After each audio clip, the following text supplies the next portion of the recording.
The Dajjal, Al-Masih, ad-Dajjal, is the single greatest tribulation humanity will face from Adam until the hour. He is the false Messiah, claiming divinity while possessing profound, supernatural powers granted by God as a test. His appearance is the penultimate major sign preceding the Day of Judgment. He is fundamentally a human being, though his existence is tied to the unseen realm. Prophetic narrations describe him as having been present, chained, since ancient times. His mission is to mislead the masses into worshiping him, utilizing his ability to manipulate the physical world. Understanding his identity is mandatory for survival during his reign of terror, which will span the entire globe. His name, Al-Masih, meaning the Anointed One, ironically mirrors the true Messiah, Isa, highlighting the depth of his deception. The most detailed account of the Dajjal's origin comes from the Hadith of Tamim ad-Dari, describing a mysterious island encounter. Tamim and his companions found a massive chained creature named Al-Jassasa, which directed them to a man bound by heavy iron chains inside a monastery. This chained man confirmed he was the Dajjal, awaiting the command to emerge when the minor signs of the hour are complete. He specifically mentioned the drying up of Lake Tiberias and the date palms of Basin ceasing to bear fruit as triggers. This narrative establishes his physical existence predating his public appearance. He will emerge from the east, specifically between Syria and Iraq, or from the region of Khorasan, traveling rapidly across the earth. The Dajjal's physical description is precise, serving as an immediate identifier for believers. He is described as a robust, reddish man with a broad chest and curly hair. The most distinguishing feature is his eyes. One eye is blind, protruding like a floating grape, while the other is defective or covered. Crucially, the Arabic letters Kfr, spelling Kafir, meaning disbeliever, are inscribed between his eyes. This inscription is visible to every believer, literate or illiterate, but hidden from disbelievers. This divine marking ensures that no true believer can be fooled by his claims of godhood, regardless of his miraculous displays. He will also be sterile, unable to procreate, ensuring his lineage ends with him. His emergence is contingent upon the completion of several minor signs, signaling the final phase of history. The specific location of his initial appearance is often cited as Isfahan, followed by his rapid movement towards Mecca and Medina.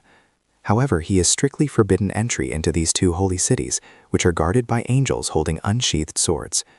Upon his arrival at the outskirts of Medina, the city will experience 3 tremors, causing hypocrites and weak believers to flee, thus purifying the city.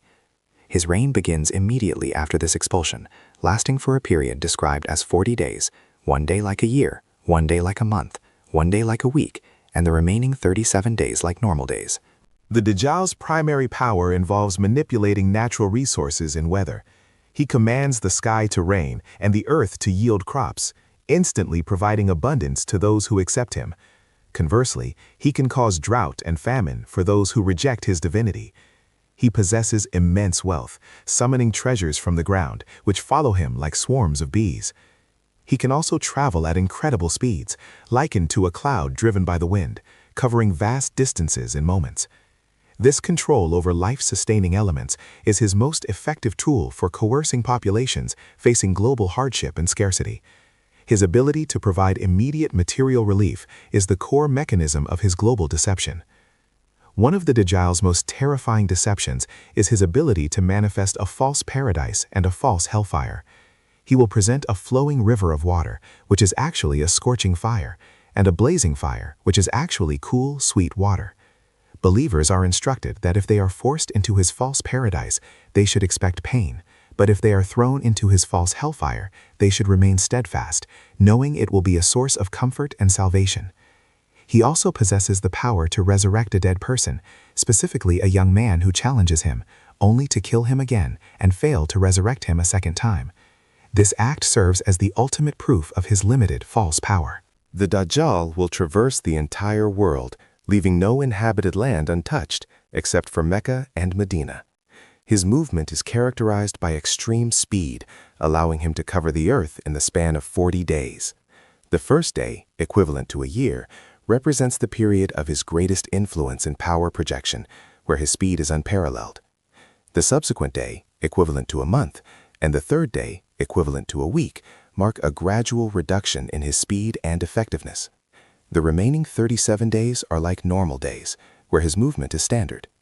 This limited duration ensures that the tribulation, though intense, does not permanently destroy the faith of the majority.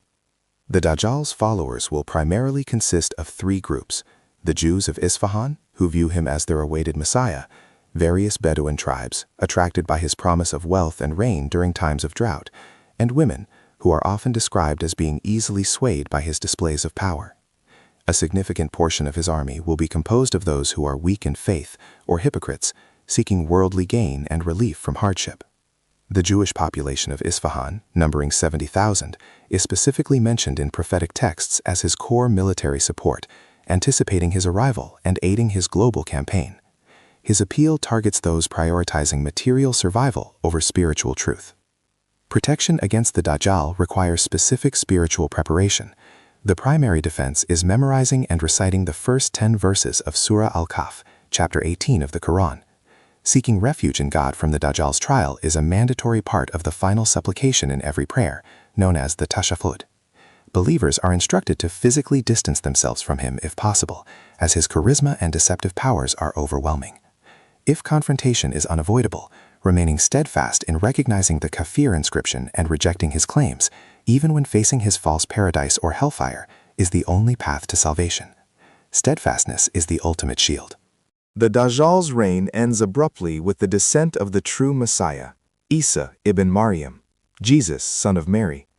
Isa will descend near the white minaret in Damascus, Syria, during the time of Fajr prayer. He will carry a spear, and his breath will kill every disbeliever who smells it, reaching as far as his sight extends. Isa will pursue the Dajjal to the gate of Lud, in modern-day Israel, where he will strike him down.